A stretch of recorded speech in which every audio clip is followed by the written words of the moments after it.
Chapter 2, Nightlife. For the rest of the day, I felt sad, sad, sad. "You look sad, Humphrey," Golden Miranda said when she was cleaning my cage right before lunch. According to the chart Miss Mack had left, it was her turn to take care of me, thank goodness. Miranda was the best cage cleaner and never said yuck. She put on throwaway gloves, then cleaned my potty corner, changed my bedding, gave me fresh water, and finally, oh joy, gave me fresh grain, some lettuce, and mealworms. "This will make you happy," she said, as she slipped me the special treat she had brought from home, cauliflower. Naturally, Miranda had good taste. I promptly saved it in my cheek pouch until I could store it in my sleeping house. Hamsters like to stash food for the future. After my cage was taken care of, I felt well enough to observe Mrs. Brisbane more carefully. Now, Mrs. Mack was tall, wore bright blouses, short skirts, and high heels. She wore bracelets that jiggled and jangled. She spoke in a loud voice and waved her arms and walked all around the room when she talked. Mrs. Brisbane, on the other hand, was short, with short gray hair.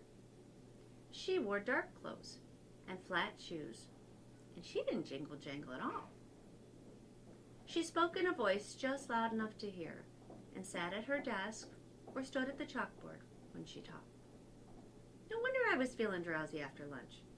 All that nice food and all that soft talking. "Is this all this hamster does? Sleep?" she asked at one point when she glanced over at my cage. "Well, he's Turnal," replied Raise Your Hand Heidi Hopper. "Raise your hand, Heidi," said Mrs. Brisbane. "What's Turnal?" "You know, Turnal. He sleeps during the day," said Heidi. I was wide awake now. "Nocturnal," I squeaked. "Hamsters are nocturnal." "Oh, you mean nocturnal," said Mrs. Brisbane, almost as if she understood me. She turned and wrote the word on the board. "Can anyone else name an animal that's nocturnal?" "Owl," said Heidi. "Raise your hand, Heidi," said Mrs. Brisbane. But that is correct. An owl is nocturnal. Anyone else? A voice shouted out, "My dad!" Mrs. Brisbane turned around. "Who said that?" "He did. AJ. Garth Tugwell pointed at AJ. Both boys sat at the table nearest to my cage. "What about your dad?" Mrs. Brisbane asked. AJ squirmed in his seat. "Well, my mom always says my dad is nocturnal because he stays up so late watching TV." Stop giggling, Gail, and a few other students snickered. Mrs. Brisbane didn't crack a smile. "Her use of the word is correct," she said, "though technically humans are not nocturnal. Any others?" Eventually, the class came up with more names of nocturnal animals like bats and coyotes and possums, and Mrs. Brisbane said that the class would be learning more about animal habits later that year. If she'd just look at me, she could learn a lot. But I noticed for the rest of the day that Mrs. Brisbane stayed far away from my cage, as if I had a disease or something.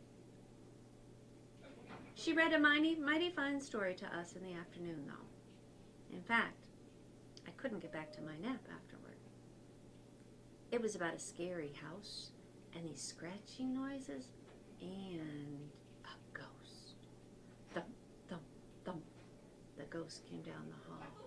Ooh, I had shivers and quivers. I have to say, Mrs. Brisbane knows how to read a story. Her voice changed and her eyes got wide, and I forgot about her gray hair and her dark suit. To squeak the truth, my fur was on end. The story had a funny ending, because it turned out the ghost wasn't a ghost at all. It was an owl. At the end of the story, everybody laughed, even Mrs. Brisbane. I was beginning to think that life with a stew teacher wouldn't be so bad. But I changed my mind when the bell rang at the end of the day, and all my classmates raced out of the room, leaving me alone with her. She raised the chalkboard and gathered up her papers. I could tell we'd be going home soon. Suddenly, I began to worry. What if Mrs. Brisbane lived in a scary house with spooky noises and a thumping ghost? Or even worse, what if Mrs. Brisbane had a scary pet, like a dog? My mind was racing as fast as I was spinning my wheel when she finally approached and looked down at me, frowning. "Well, you're on your own now," she said. With that, she closed the blinds and walked away. But I heard her mutter, "rodent," under her breath. She left the classroom and closed the door. She left me alone, all alone, in room 26. I had never been alone before. As the day slowly grew darker and quieter, I thought back to the happy times at Mrs. Mack's apartment.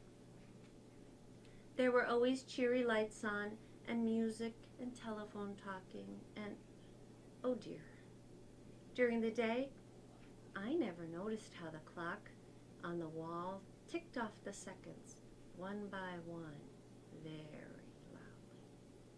Tick, tick, tick. I was feeling sick, sick, sick. I wondered if there were any owls around room 26, or ghosts. I tried to pass the time by writing in my notebook about Petorama and my days at Miss Mack's apartment. Writing took my mind off my jittery nerves. But eventually, my writing paw began to ache, and I had to stop my scratchings. If only I could roam free as I had at Miss Mack's apartment. And then I remembered the lock. It doesn't lock. It only took a few seconds to jiggle the door open. I skittered across the table. Then, grasping the top of the table leg tightly, I closed my eyes and slid to the ground. Ah, freedom. I dashed along the shiny floor. I darted between the tables and chairs. I stopped to nibble a peanut underneath Stop Giggling Gail's chair. It tasted delicious and made the coolest crunching sound. I chewed and chomped and gnawed and nibbled, and then, when I stopped, I heard the sound. Thump, thump, thump. Just like the story Mrs. Bain had read us. Thump, thump, thump. Closer and closer down the hall, coming toward room 26. Then, rattle, scratch, rattle, scratch. Thump, thump, thump. Suddenly I longed for the protective comfort of my cage. I dropped what was left of the peanut and scampered back. But when I got to the table, I thought a terrible thought. I had slid down the smooth, shiny leg, straight down. But how was I going to climb up again? I flung myself against the table leg, grabbed on, and pushed up, up, up. But I had only made a little progress when I began to slide down, down, down.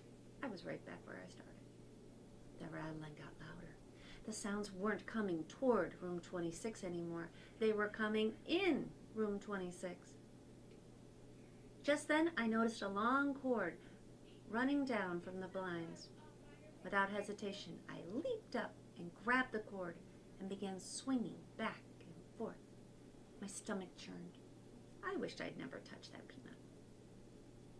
But with one swing, I got a little higher off the ground. As soon as I saw the edge of the table, I closed my eyes and I dived toward it. Whoosh! I slid across the table and scampered into the cage. As I pulled the door behind me, I was suddenly blinded by light. The something had turned on the lights and was stomping across the floor. It was huge and heavy and coming right toward me. Just then my eyes adjusted to the light and I saw the thing. It was a man. Well, well, who have we here? A new student, a voice boomed. The man was smiling down at me. My, That was a lovely piece of fur across his upper lip. A nice black mustache.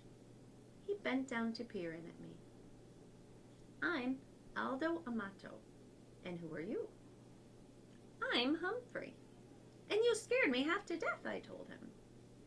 But, as always, all that came out was squeak, squeak, squeak.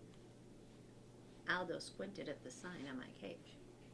Oh, you're Humphrey. Hope I didn't scare you half to death, he said with a laugh. I've just come to clean the room.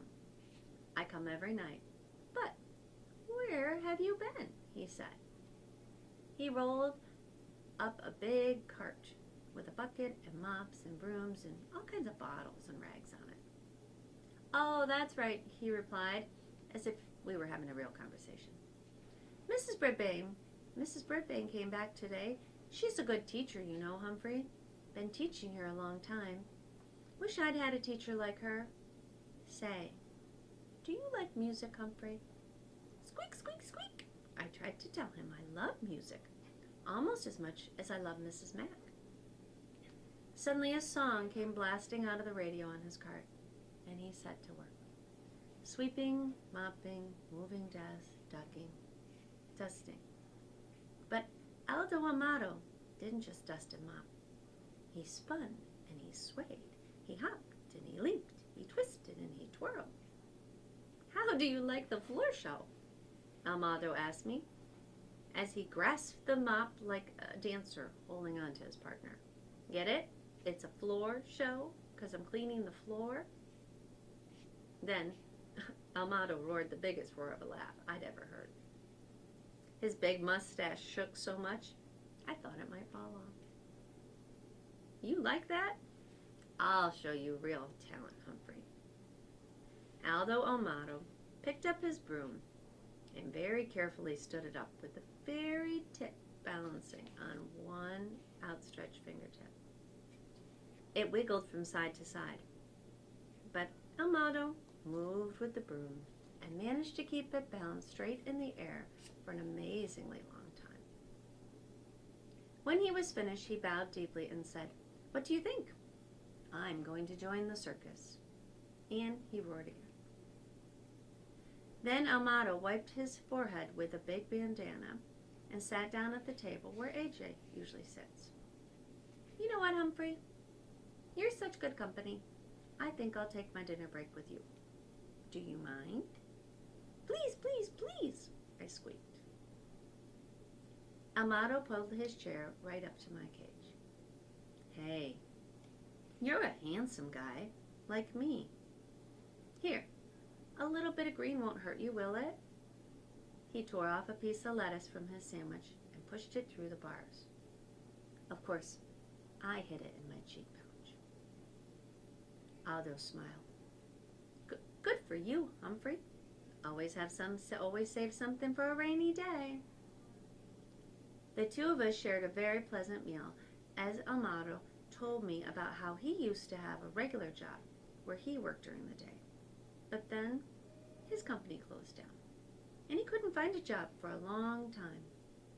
He couldn't even pay the rent when he was lucky enough to get hired here at Longfellow School. He was glad to get the job, but it's lonely working at night because his friends work during the day. They can never get together like they used to. I tried to squeak to him about all the creatures like me that are also nocturnal, and Aldo listened. I know you're trying to tell me something, Humphrey, but I can't tell what it is. Maybe you're just saying I'm not alone after all, huh? Squeak! He understood. Aldo stood up and threw his trash into the plastic bag on his cart. Well, I've got a lot of other rooms to clean, my friend, but I'll be back tomorrow night. Maybe I'll take my dinner break with you again. Aldo pushed his cart toward the door and reached for the light switch. No, no, no, I squeaked, dreading the thought of being plunged into the darkness again. Aldo stopped. I hate to leave you in the dark, but if I don't turn off the lights, I could lose my job. He clumped back toward the across the floor to the window. I'll tell you what. I'll leave the blinds open a little. There's a nice light right outside your window. After he turned off the lights and left, I chomped on the lettuce I'd saved and basked in the warm glow of the streetlight and my new friendship with Aldo. Tip 2. Hamsters are not prickly about their food and eat very little. Make sure to feed your pet a wide variety of tasty foods. Guide to the Care and Feeding of Hamsters, Dr. Humphrey Ch.